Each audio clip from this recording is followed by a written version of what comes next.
Hi everyone, Cam here from Yes Auto, and today I'm going to be driving this thing, the Audi RS e-Tron GT. Bit of a mouthful. Now we've been waiting a long time for this car because it was first shown in concept form about 3 years ago, and it's now finally here. So what is it? Well, it's not only Audi's answer to the Porsche Taycan, it's actually built on the same platform as the Taycan, and if you squint a little bit, looks very similar. So today we're going to find out whether you should go for one of these over the Porsche, what are the differences, and also what's the difference between the RS version and the standard car, because they look very similar. All that and a full review coming up in just a moment. But before I get into the video, remember to hit the like button and subscribe, because we've got plenty more awesome videos just like this one.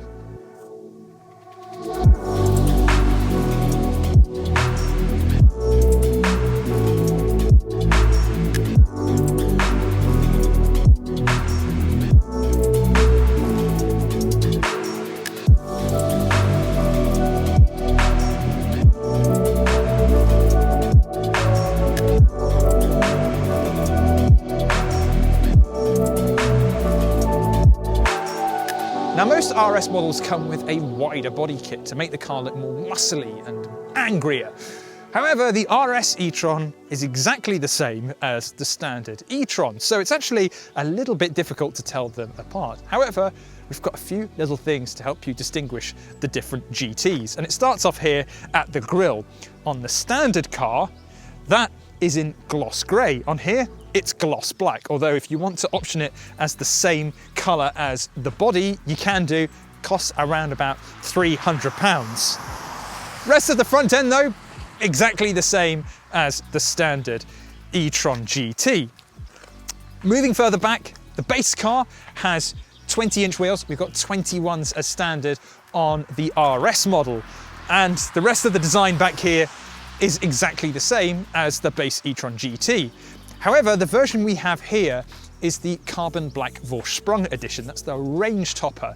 And with that, we have a bit of carbon fiber around here. Now, this is a little vent that channels air through the wheel well to improve aerodynamics. We've also got carbon up here as well. And there's actually, this is a little bit different to the base RS. The standard RS has a panoramic roof, whereas on the carbon edition and also the Vorsprung, it is a carbon roof. Also got a bit of carbon down here along the skirts. And it's the same story at the back of the car. Yes, we have a diffuser at the back here, but you get exactly the same one on the standard e-Tron GT. Although ours is a little bit different because it's got the carbon fiber finish, which you get on the Vorsprung and also the mid-range carbon edition. Of course, we've got the RS logo back here as well. You don't get that on the standard car. And we've also got a movable rear wing. That does come on the regular e-Tron GT. But I think while we're back here, you can kind of see the lineage with the Taycan, particularly this rear 3/4 looks a lot like the electric Porsche. The front end though is a bit more different. The Porsche looks smaller and more like an electric sports car, whereas the Audi looks, well, like a GT. The RS e-Tron GT has the quietest electric tailgate I've ever come across. And it opens up a decent boot space of 366 litres on the RS, which is the same as what you get on the Porsche Taycan. If you go for the standard model, you get a little bit more at 405 litres. It's not the biggest boot out there, but it's quite deep. So if you want to get some big suitcases in there, you can do, you just have to push them really quite far back. We've also got a little storage net here, and there's also a bigger one to keep things in place, along with 2 little storage compartments either side of the boot. And if that's not enough, you've also got just over 80 litres at the front of the car as well. That's right, the e-Tron GT has a frunk.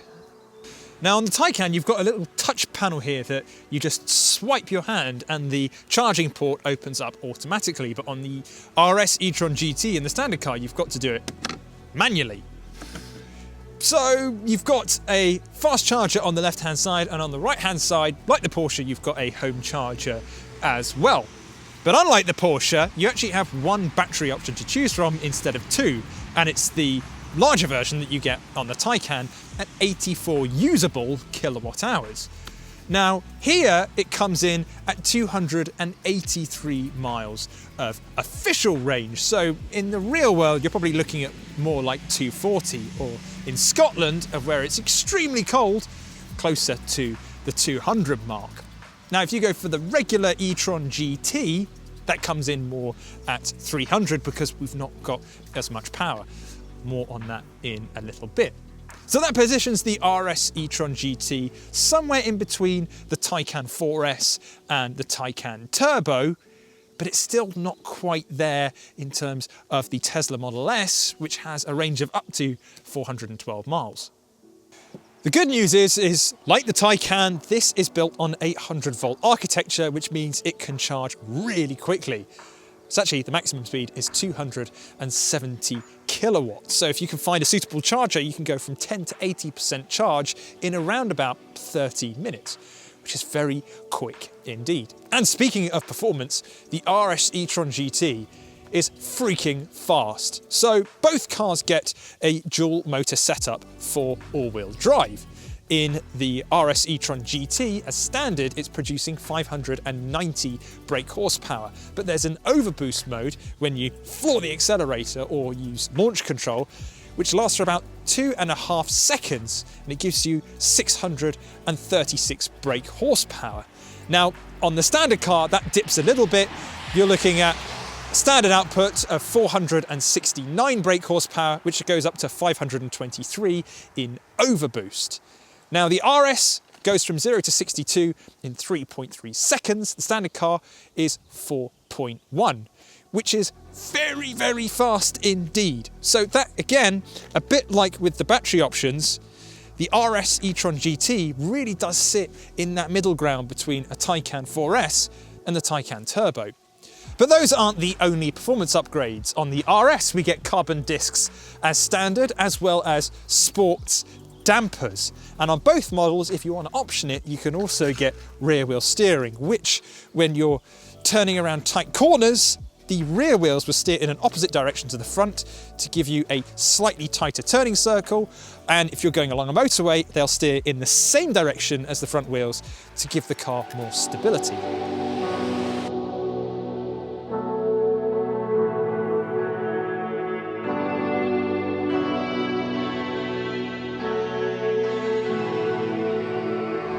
We've also got lots of differences on the inside as well of the RS e-Tron GT over the standard car, and they include these lovely sports seats that feel a lot like buckets, but they hug you nicely and will feel really great on long journeys. And in R1 they're also perforated as well and adorned with the RS badge, so you know that you're in an RS.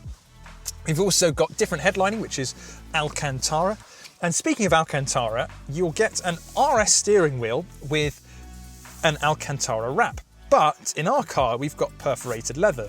And that's because this is an early test car. If you go and buy an RS e-Tron GT in the showroom today, it'll come with Alcantara. We also have RS badges on the door sills, and you also get some RS graphics as well on the infotainment system. And that leads me on to pricing, because our car is slightly different to the base RS e-Tron GT. Now, prices start at £110,200, which is £31,000 more than the base e-Tron GT. Then above that, you've got the Carbon Black Edition, which is just over £120,000. And then this car, the Vorsprung, which is a little bit over £130,000. And that adds things like this wonderful carbon fibre dashboard. Now, as you may have noticed, that £110,000 starting price is very close to a Porsche Taycan Turbo. But it's worth bearing in mind that you get a slightly better equipped car as standard with the RS e-Tron GT than you do on the Porsche. So if you do a like for like, the Porsche will actually work out a little bit more expensive. And as you'll find out a bit later, they are actually very different cars. And the same can be said for the rest of the interior, because I was expecting this to be basically a rebadged Porsche Taycan, and it really isn't. So let's kick things off with the infotainment screen, which is your typical Audi system. It's ultra crisp, very responsive, And the important thing is it's really easy to use on the go, which can't be said for a lot of VAG products. Well, maybe the Porsche comes pretty damn close, but it is a great infotainment system. And if you don't like it for whatever reason, you could just hook up Apple CarPlay if you want. We also have Audi's fantastic MMI virtual cockpit. Now, it's kind of very similar to what you get on every other Audi, although the graphics are a little bit different, to reflect that this is an RS version, and also to show you that it's an electric car. So we can see that we can see how much power we're using, how much battery we've got left, but also how much we're regenerating when using the brake regen features. It's also customizable as well, so if you wanted to see the full map on the screen, you can do. It looks fantastic, and while the layout is very similar to every other Audi, the actual screen quality is a little bit different, and it looks superb. Now that leads me on to the center console, which has physical buttons. I can't believe a car in 2021 has physical buttons, but we have it in the RS e-Tron GT. We've got full buttons for the climate controls, which is a big win. And we also have some physical buttons down here for the hazards as well as the drive select. And if I were to go through that, we have efficiency, if you're wanting to eke out a bit more battery. We've got comfort, dynamic, which is the sportiest setting, and we've also got individual, so you can set the car up in the way that you want.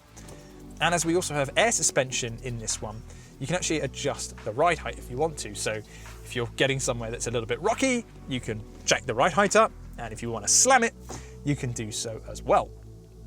Things become a lot more Porsche Taycan in the back of the RS e-Tron GT. Now, I'm just under 6 foot and I've got the driving seat in my position. And that means I've got plenty of legroom, but headroom is a little bit tight. I fit in here absolutely fine, but if you were 6 foot and over, it's going to get really tight. In fact, one of my colleagues here has been in the back. He's over 6 foot and it's just too narrow for him. So if you're tall, you're going to have to slouch a little bit. We have got a middle seat, but really you're going to only want to use it in moments of desperation because it's tiny. In fact, the buckle is actually kind of in the middle of the seat, which is a bit bizarre. We've got 2 USB-C ports at the bottom here. And this center console is quite different to the Taycan. So the Taycan, you can actually option a touchscreen climate control system. On here though, we've got good old-fashioned vents, as well as some buttons. So we've got buttons for the heated seats, which come with the Vorsprung edition, and we've also got a couple of buttons to increase or decrease the temperature.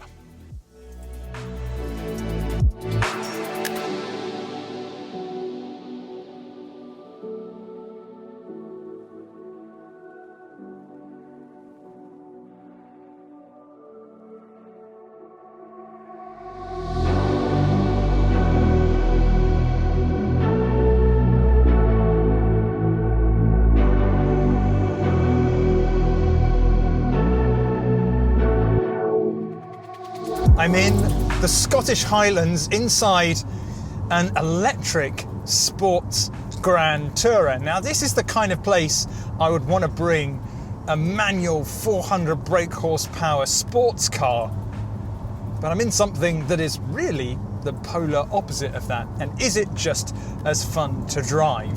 So I'm going to start things off with the car in dynamic. What does this feel like as a performance car, and can I enjoy these gorgeous roads?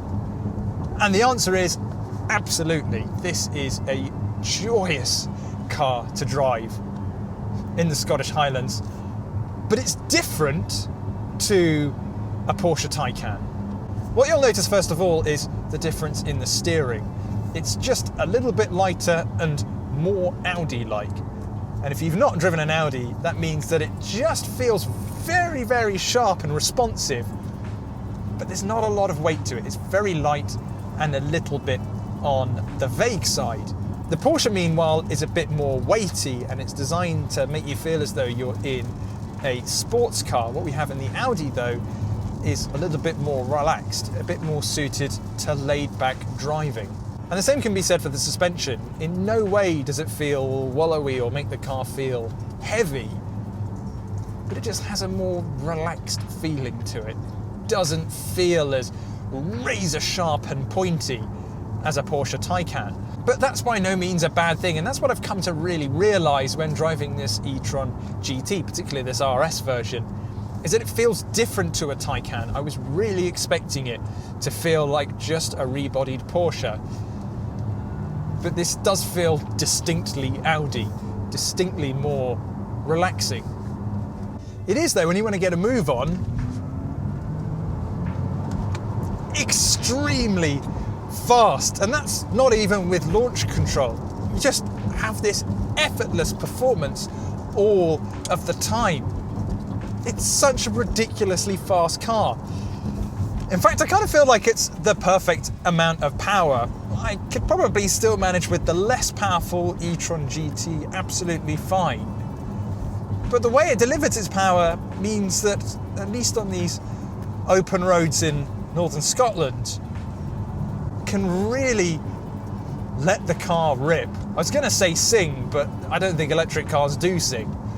This RS e-Tron GT actually has a sound generator, which makes it sound a little bit more menacing, a little bit deeper. Driving through town, I've got it in comfort mode, and this, I think, is where it starts to feel really different compared to the Porsche Taycan. We're absorbing bumps just a little bit better than the Porsche, and it's also quieter. We don't currently have the electric sound generator going on in the background, so it really is a very smooth and quiet experience. Just what you'd want from a GT. But now we're coming to the other end of the town, and I'm going to put it back into dynamic and floor it. Whoa! Yes, this is very, very fast. Let's talk about the range. 283 miles official. We set off this morning with around 240 miles in the tank, but it is a very cold day and I've got 115 miles left, and I've not covered 120 odd miles today. I've probably covered 60 to 70. There are, however, 2 gears, and that's quite unusual because an electric car most only have 1. Now, in most driving modes, you'll be in 2nd gear, even when you're pulling away from a standstill. First is only used when you're in dynamic and you're doing launches to give you that really snappy acceleration. It's the same system that you get on the Porsche Taycan. I also like the optional rear wheel steering that we've got in this car because it really shrinks the car's wheelbase and makes it feel a lot more nimble. So if you're having to do a quick turn in the road, it doesn't feel like you're moving about a big saloon car. It feels a lot smaller than it actually is. So what do I like about the e-Tron GT? I like that it feels like a different car to the Taycan. It feels like a GT rather than a proper performance model, although it is still incredibly quick. What I don't like, the steering, but to be honest, I'm not the biggest fan of Audi steering systems in the first place. I prefer the feel of something like a Porsche Taycan. So if you like Audis, you'll like the steering in here. And it's also positioned very closely to the Porsche as well. It is better equipped than the Porsche, but I think a lot of people will be tempted to go for the Porsche instead. Either the 4S and go for the additional battery, or go for the turbo. You do, however, get a slightly better equipped car with the RS e-Tron GT, and it is a distinctly different car as well. If you want an electric sports car, you go for a Porsche Taycan. If you want a GT, a Grand Tourer, a cruiser, go for the RS e-Tron GT. And you won't be disappointed, although you might have a harder time choosing between the e-Tron GT and the RS e-Tron GT. Not sure which one I'd go for. RS.